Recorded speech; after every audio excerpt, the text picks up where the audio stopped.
got so motherfucking design on right now. Bring it down, bring it down, make it clap. I got 3 old guys. Assalamualaikum warahmatullahi wabarakatuh. Halo semuanya, saya Umar Rahman. Saya mengulas teori liberalisme, sejarah liberalisme, dampak positif liberalisme, dan dampak negatif dari liberalisme. Kemudian kami juga mengangkat satu isu dengan tema perdagangan gelap narkoba dari Iran ke Indonesia. Jadi teman-teman sekalian, perlu diketahui bahwa globalisasi saat ini yang semakin sering terjadi itu tidak hanya membawa dampak positif saja untuk masyarakat dunia, teman-teman sekalian, tidak. Ya, akan tetapi juga membawa beberapa pengaruh negatif yang salah satu contohnya adalah isu yang kami ulas pada video kali ini. Apa dia? Yakni perdagangan gelap narkoba dari Iran ke Indonesia, teman-teman sekalian. Oke, jadi sebelum kita bahas lebih dalam teman-teman sekalian, itu saya akan mengantar sedikit mengenai definisi serta sejarah dari teori liberalisme teman-teman. Oke, jadi menurut Scott Burnell, itu dalam buku teori-teori hubungan internasional, itu dia mengemukakan bahwa liberalisme adalah suatu paham yang saling menguntungkan serta mengutamakan kebebasan, baik itu kebebasan berpendapat maupun tindakan, teman-teman sekalian. Nah, selanjutnya kita beralih ke sejarah perkembangan dari liberalisme. Jadi sejarah perkembangan liberalisme itu dimulai pada abad ke-18 di Prancis dan Inggris, teman-teman. Jadi untuk paham liberalisme itu pertama kalinya dikobarkan oleh kaum borjuis di Inggris. Nah, kemudian kita masuk ke dampak positif dari liberalisme, yakni yang pertama adalah itu memang hak pribadi dilindungi. Kemudian yang kedua adalah majunya industri swasta, dan yang ketiga itu ada pembelaan hak asasi manusia. Next, dari ketiga dampak positif tersebut ada dampak negatifnya, teman-teman sekalian. Yang pertama adalah terjadinya kesenjangan sosial. Yang kedua itu adanya monopoli individu, dan yang ketiga itu berkaitan dengan isu kami, yakni pembatasan Indonesia yang lemah pengawasannya dan banyaknya jalur yang dapat ditempuh untuk masuk wilayah Indonesia menyebabkan banyaknya rute yang bisa menjadi pilihan sindikat perdagangan gelap narkoba Iran. Nah, dari Iran menuju Indonesia biasanya ditempuh dengan 3 jalur yang berbeda setiap berpindah dari negara singgah seperti Pakistan, India, Nepal, Thailand, dan Malaysia. Nah, jalur darat biasanya ditempuh dari Iran hingga ke Thailand, melewati Pakistan, India, kemudian Nepal.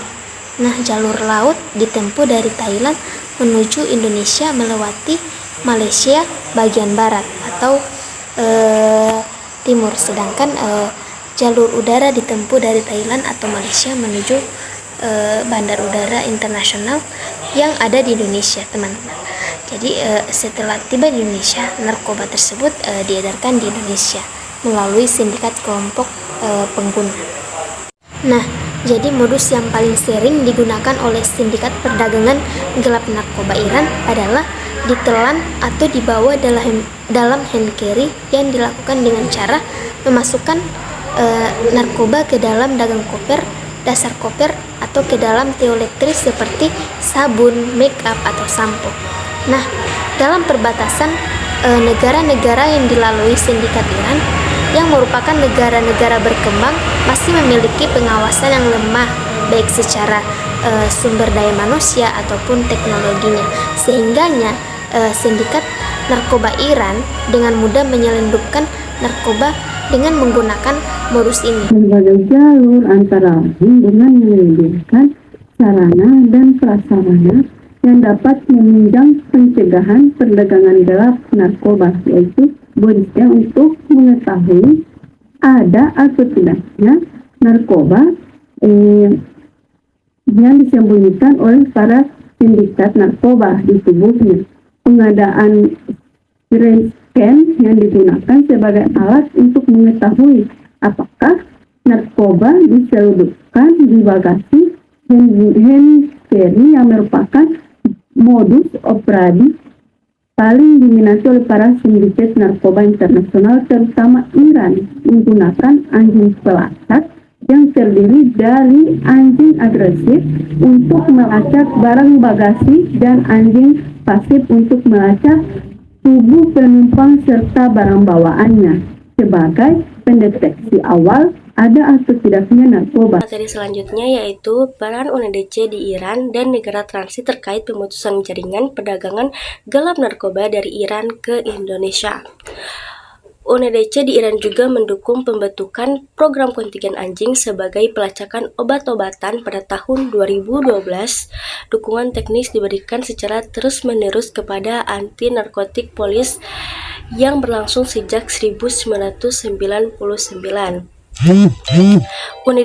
UNODC juga memberikan bantuan 5 set Flowers-Copes yang digunakan untuk memeriksa rongga daerah-daerah yang sulit untuk diakses menyelundupkan narkoba.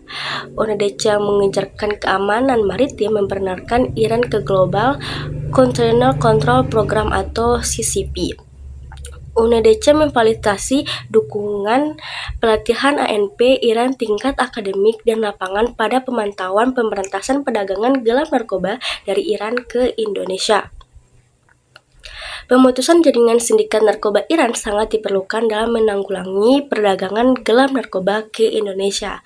UNODC membantu BNN dalam pemutus jaringan dengan memberikan program pelatihan pengawasan kargo atau kontainer dan dengan memperketat pengawasan di wilayah perbatasan negara-negara singgah atau transit dengan melatih anggota pelabuhan dan bandara di mana untuk lebih mengenali adanya indikasi penyelundupan narkoba. UNODC juga membantu negara-negara singgah seperti India, Thailand, Malaysia yang juga merupakan negara-negara anggota United Nations atau UN dalam meningkatkan dan mengembangkan kualitas serta kuantitas teknologi-teknologi intelijen yang dapat memberikan informasi mengenai sindikat perdagangan gelap narkoba. Selain itu, upaya UNODC dalam memutus jaringan sindikat narkoba di Iran, di mana UNODC memberlakukan pendekatan supply dan demand reduction di Indonesia dan negara-negara singgah narkoba dengan meningkatkan pasokan dan kebutuhan narkoba UNODC, di mana UNODC percaya dapat memutus jaringan sindikat perdagangan gelap narkoba. Kemudian perdagangan gelap narkoba adalah contoh transaksional organized crime yang hampir dirasakan oleh seluruh negara di dunia, sehingga harus ditangani serius secara bersama. Tingginya kasus perdagangan gelap narkoba ke Indonesia yang disebabkan oleh kondisi letak geografis Indonesia serta semakin meningkatnya penyalahgunaan narkoba di Indonesia ditangani serius oleh pemerintah Indonesia dengan membentuk Badan Narkotika Nasional atau BNN. Perdagangan gelap narkoba yang masuk ke Indonesia paling banyak dilakukan oleh Iran yang berdasarkan data menempati posisi kedua di bawah Malaysia. Iran juga memproduksi sendiri narkobanya yang berjenis sabu. BNN melakukan kerjasama dengan United Nations on Drugs and Crime sebagai salah satu upaya mengintensifkan tugasnya dalam pencegahan kasus perdagangan gelap narkoba dari Iran ke Indonesia. Liberalisme percaya bahwa kerjasama itu dibutuhkan untuk menyelesaikan masalah-masalah yang ada karena kerjasama dianggap sebagai jalan yang paling tepat untuk mencapai perdamaian dunia dibandingkan dengan menggunakan kekuatan yang dimiliki oleh masing-masing aktor untuk melawan obat-obatan terlarang termasuk perdagangan narkoba. Dalam melancarkan aksinya, sindikat perdagangan gelap narkoba Iran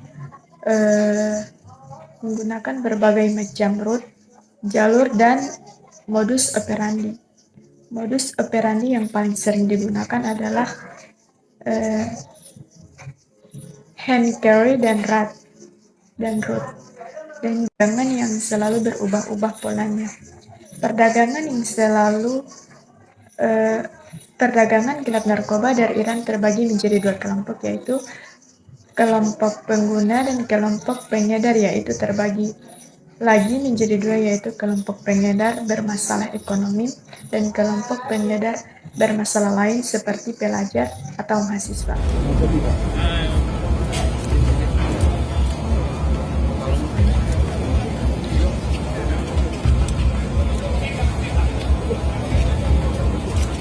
Sama, operasi yang dilaksanakan bersama antara BNN RI dengan Kementerian Keuangan, khususnya jajaran Bea Cukai, yang amat sangat luar biasa kerjasamanya sehingga berhasil melakukan pengungkapan yang betul-betul adalah jaringan internasional ditangkap di perairan juga zona ekonomi eksklusif.